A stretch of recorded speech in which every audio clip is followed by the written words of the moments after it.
strap muscle that comes across is called the sartorius.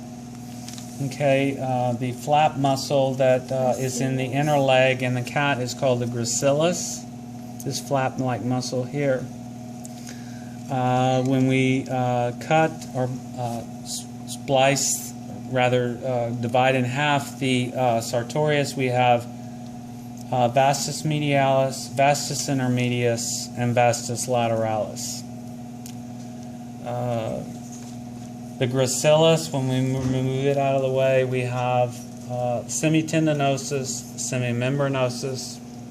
Moving downward, the frog-like leg muscle is the gastrocnemius, and then the flat belly-like muscle or splayed-out muscle underneath the gastrocnemius in this area here is the soleus.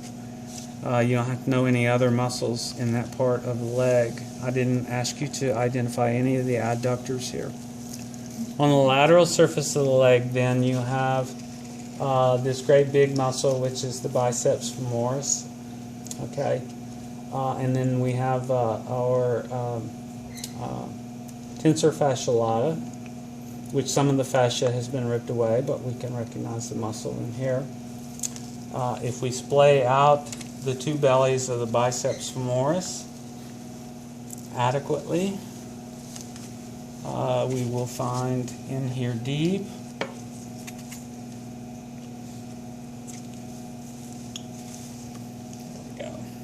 sciatic nerve.